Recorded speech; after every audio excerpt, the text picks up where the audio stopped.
भक्ति और शक्ति के साधक और दरबारों से लोग डरते क्यों हैं? अपनी बात क्यों नहीं कह पाते? आज का सबसे बड़ा सवाल यही है। नमस्कार, मैं संजय सनम। आप देख रहे हैं डिजिटल फर्स्ट न्यूज। जिस तरह से शरीर के रोगों के हॉस्पिटल्स हैं और जिस तरह से शरीर के रोगों के हॉस्पिटल्स में भी हम कई बार सुनते हैं कि लूट मची होती है, इंसानियत तार तार होती है, जिन डॉक्टर्स को हम भगवान समझते हैं वो भगवान के रूप में व्यवहार नहीं करते। यद्यपि कुछ अपवाद भी हैं, हम उनकी बात नहीं कर रहे हैं। तो ठीक उसी तरह से ये भी हॉस्पिटल्स हैं, ये सूक्ष्म शक्तियों के हॉस्पिटल्स हैं। ये ऐसे हॉस्पिटल्स हैं कि इनके रोगियों का उपचार ये शरीर वाले मेडिकल हॉस्पिटल्स नहीं कर सकते, मेडिकल डॉक्टर्स नहीं कर सकते। बहुत सारे उदाहरण ऐसे आते हैं कि जब व्यक्ति मेडिकल हॉस्पिटल्स में कई डॉक्टर्स के पास घूम करके दवाई लेकर के थक जाता है और उसके बाद भी वो ठीक नहीं होता, तब फिर इन दरबारों में आता है। इन दरबारों में क्या ठीक हो जाता है? देखिए, इसके बारे में भी अलग अलग राय होगी। दरबारों से संबंधित संदर्भ पर मैं तकरीबन पिछले 3 वर्षों से अनुभव कर रहा हूं। आज तक मुझे ऐसा कोई दरबार नहीं मिला, ऐसा कोई साधक नहीं मिला जिसके पास गया हर व्यक्ति पूर्ण रूप से संतुष्ट होकर आ गया कि उसके काम हो गए। अगर 100 लोग आपको यह कहते हैं कि हमारे काम हो रहे हैं, तो करीब करीब इतने ही लोग यह भी कहते हैं कि हमारे काम नहीं हुए। अब काम होना नहीं होना यह इतना बड़ा अपराध नहीं है। डॉक्टर्स के पास जब आप जाते हैं, आप पेमेंट करते हैं, मेडिसिन लेते हैं, टेस्टिंग करवाते हैं, ट्रीटमेंट होता है, उसके बाद भी कई बार ऐसा होता है कि आप स्वस्थ नहीं होते। हम वहां पर क्लेम नहीं कर सकते। ठीक इसी तरह से ये भी डॉक्टर हैं सूक्ष्म शक्तियों के। जादू टोना, तंत्र मंत्र, ब्लैक मैजिक, किया कराया, ऊपरी हवा, आप इनके कितने ही नाम दे दीजिए। अब अगर इनसे कोई ठीक नहीं हुआ, मन में दर्द रहेगा, क्योंकि सामने वाले का रुपया लगा है, विश्वास लगा है, समय लगा है। लेकिन ये इतना बड़ा अपराध फिर भी नहीं है। अपराध बड़ा क्या है? अपराध बड़ा यह है, बहुत सारे उदाहरण ऐसे मिलते हैं कि आप इनके सामने जब ये कहते हैं कि आपकी प्रक्रिया मैंने पूरी की, मेरा काम नहीं हुआ, ये लोग नहीं सुनना पसंद नहीं करते। क्योंकि आप जब ये बात कहते हैं तो दूसरे भक्त भी बैठे होते हैं। दूसरे भक्तों के बीच में एक नेगेटिव मैसेज आप दे रहे होते हैं। तो ये बिल्कुल ऐसी बात है कि एक दुकान में कुछ व्यक्ति कुछ खरीदने के लिए बैठे हैं और आप वहां पर आकर के ये कहें कि आपका प्रोडक्ट ठीक नहीं है, आपके माल की क्वालिटी ठीक नहीं है, तो वो जो दूसरे कस्टमर बैठे हैं जिनको यहां से लेना है, उनके मन में नेगेटिविटी आ जाएगी। हो सकता है कि वो वहां से निकलने का सोच ले। सबसे बड़ा सवाल यही है। कहने को कहा जाता है कि हम जन कल्याण कर रहे हैं, हम सेवा कर रहे हैं, लेकिन साहब ये सेवा का उस रूप में सूत्र नहीं है। यद्यपि प्रोफेशन के आधार पर भी सेवा की जाती है। डॉक्टर गवर्नमेंट से फीस लेते हैं या प्राइवेट हॉस्पिटल में पब्लिक से फीस लेते हैं, उसके बाद जब उनका उपचार करते हैं तो यही कहा जाता है कि हम आपकी सेवा कर रहे हैं। ठीक इसी तरह से दरबार फीस लेते हैं, काम करते हैं, ये कहते हैं कि हम सेवा कर रहे हैं, वहां तक तो चलता है जब हम मेडिकल डॉक्टर की इनसे तुलना करते हैं। लेकिन चलता कब नहीं, चलता तब नहीं जब ये इस प्लेटफॉर्म को पूर्ण रूप से कॉमर्शियल बना देते हैं। ये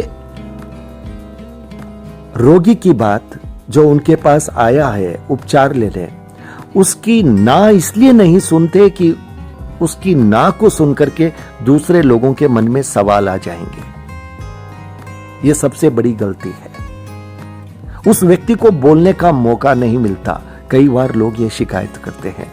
व्यक्ति अगर अपनी बात कह देता है तो साधक अपनी नजरें टेढ़ी कर देता है, अपने हाव भाव ऐसा बना देता है कि वो व्यक्ति अपनी बात कहते कहते भी रुक जाता है।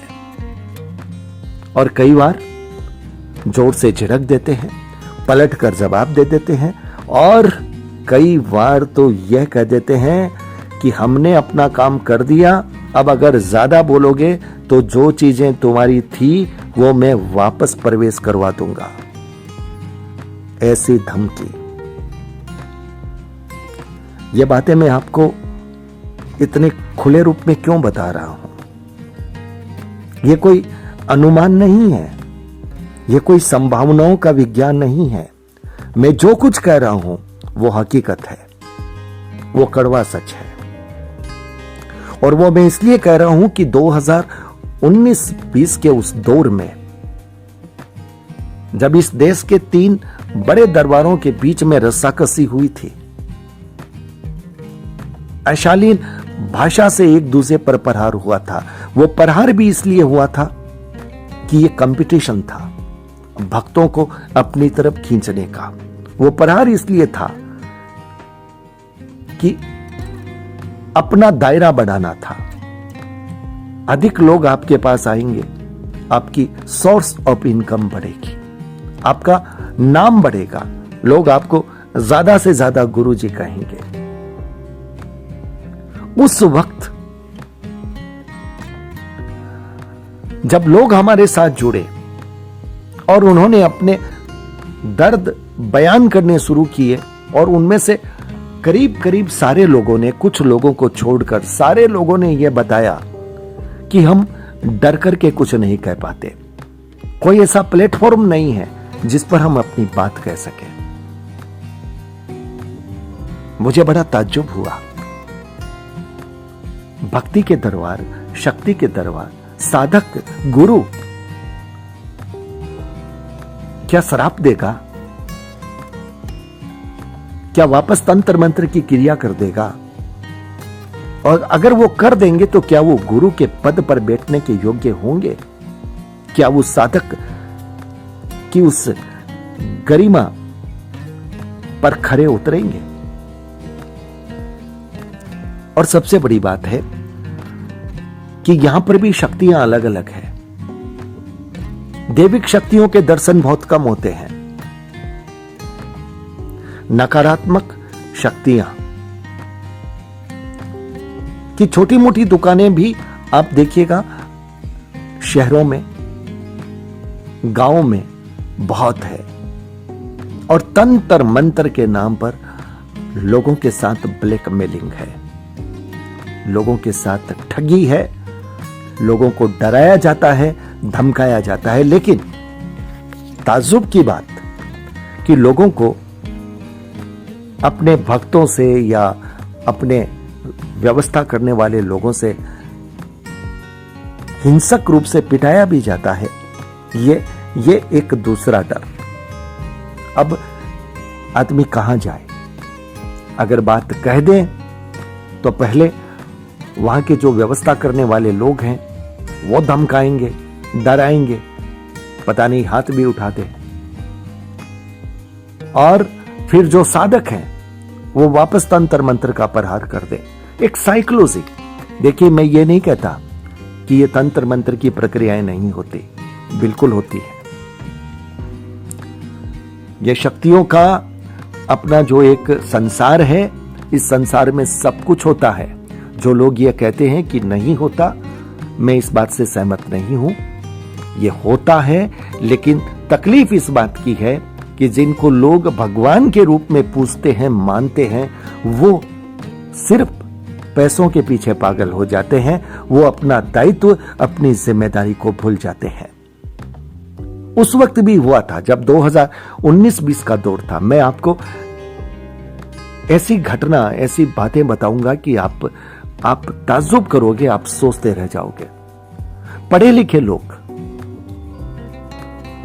जो मेरे उस दौर में मेरे बड़े शुभचिंतक बन गए थे, जिनको लगता था कि मेरा प्लेटफॉर्म कितने लोगों की आवाज बन रहा है, कितने लोग अपना दुख दर्द बता रहे हैं, और उसकी वजह से दरबारों के इस संसार पे बहुत बड़ा प्रभाव पड़ा था, बड़ी नकेल कसी गई थी।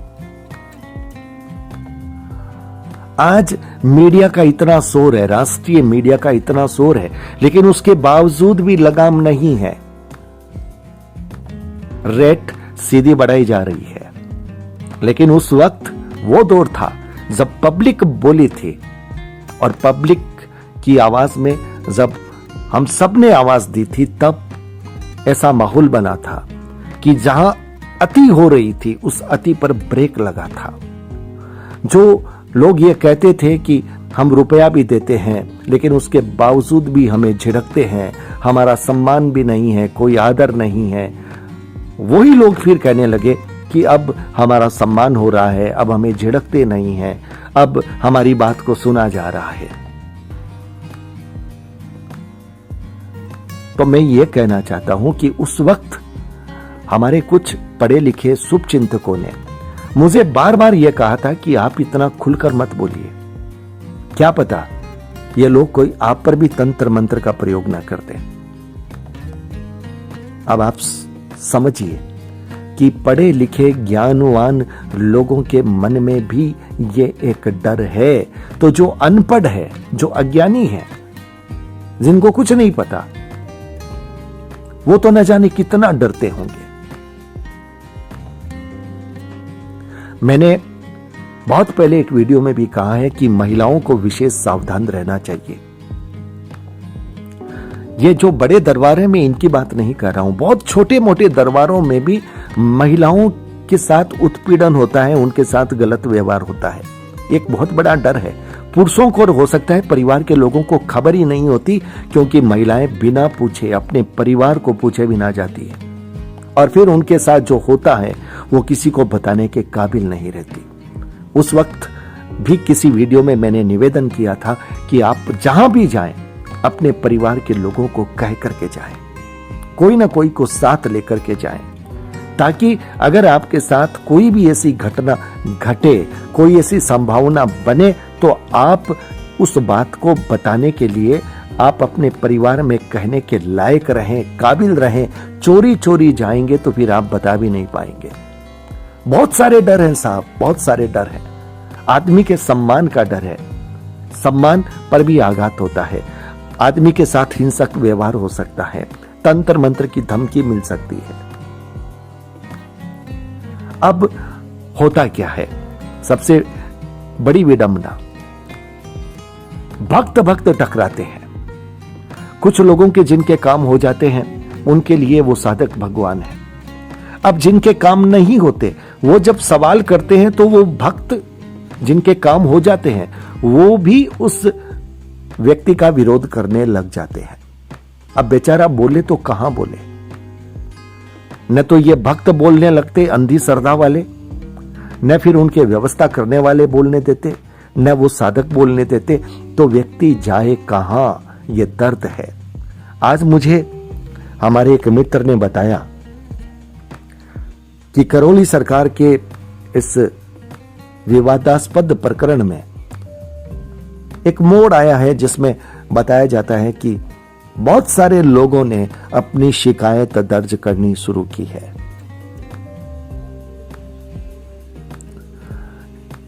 ये क्या बता रहा है? ये बता रहा है कि लोग डरे हुए थे, लोग नहीं बोलते थे, लेकिन जब लोगों को पता चला कि बोला जाना चाहिए, लोग बोलते भी हैं, तो फिर लोगों का हुजूम आने लग गया।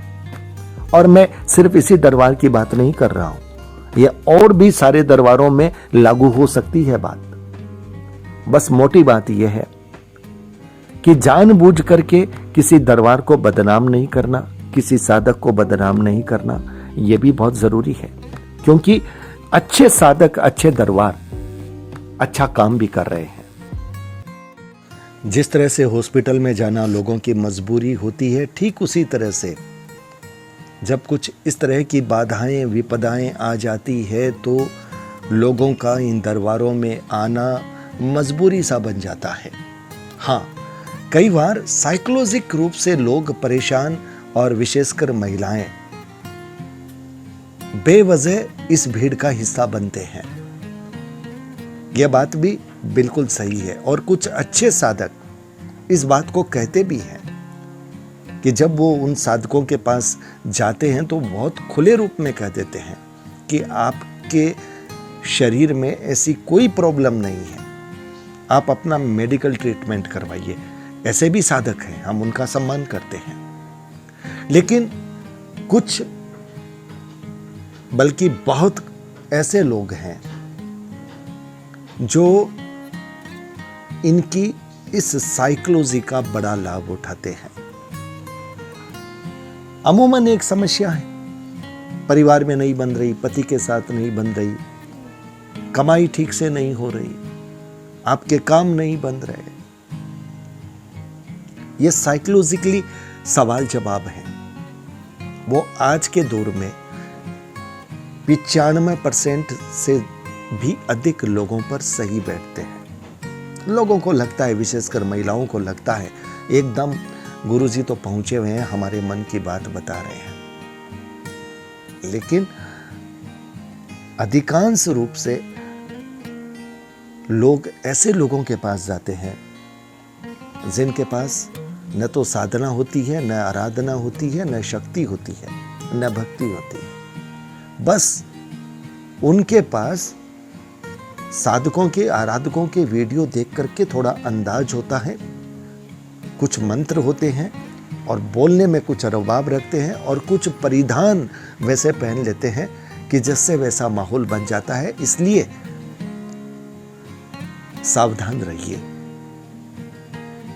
यहां पर भी परख करना सबसे बड़ी शर्त है। जिस तरह से आप डॉक्टर्स के पास जाते हैं तो आप पूछ करके जाते हैं कि कौन सा डॉक्टर सही है, लोगों की राय लेकर के जाते हैं, ठीक उसी तरह से यहां पर भी परख करके दरबारों में जाना चाहिए। दूसरी सबसे बड़ी बात, जागरूकता होनी बहुत आवश्यक है। डरने की आवश्यकता नहीं है। आपके मन में जो यह डर रहता है कि साधक आप पर कोई तंत्र मंत्र कर देगा, मैं फिर कहता हूं, प्रक्रियाएं होती है, लेकिन इस तरह से डर करके आप कैसे जी पाएंगे? इस डर को निकालना भी जरूरी है। और डर को निकालने का सबसे उचित जो विकल्प है वो है अपने मन को मजबूत कीजिए, अपने इष्ट की शक्ति को मजबूत कीजिए। याद रखिए, मारने वाले से बचाने वाला बड़ा है। और जब तक आपका समय वैसा नहीं होगा कि किसी की हुई क्रिया असर कर जाए, तब तक किसी की क्रिया नहीं होगी।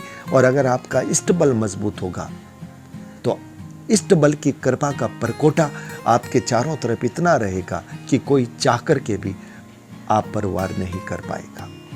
इसलिए डरिए मत, सवाल पूछिए, विनम्रता के साथ पूछिए और उस विषय को भी समझिए। कि 100% उपचार होना सिर्फ साधक के हाथ में नहीं है। आपके भी संयोग है, आपके भी ग्रह नक्षत्र हैं, आपकी भी स्थिति परिस्थिति है। आपको सिर्फ ये देखना है कि साधक की मानसिकता कैसी है, वो आपकी प्रक्रियाएं कितने मनोयोग के साथ करवा रहा है, उसका आपके साथ व्यवहार कैसा है। उसके बाद आपकी किस्मत है, आपका भाग्य, आपके संयोग, उस पर छोड़िए। लेकिन उसके बाद भी अगर कोई आपके साथ गलत व्यवहार करता है, आपको धमकाता है, तो वहां कुछ मत बोलिए। पुलिस विभाग में जाकर के अपनी कंप्लेंट कीजिए, प्रशासन को सूचित कीजिए, सोशल मीडिया के प्लेटफॉर्म पर अपनी बात कहिए। एक बात और, अगर आप किसी के साथ अन्याय होता देखते हैं तो वहां पर उस पीड़ित व्यक्ति का साथ दीजिए, खामोश मत रहिए। याद रखिए, जिस दिन आप डरना छोड़ देंगे, लोग आपको डराना छोड़ देंगे। ये वीडियो आपको कैसा लगा? अगर ज्ञानवर्धक लगा हो तो फिर लाइक कीजिएगा, शेयर कीजिएगा। चैनल पर अगर नए आए हो तो सब्सक्राइब करना बिल्कुल मत भूलिएगा। बहुत बहुत आभार। नमस्कार।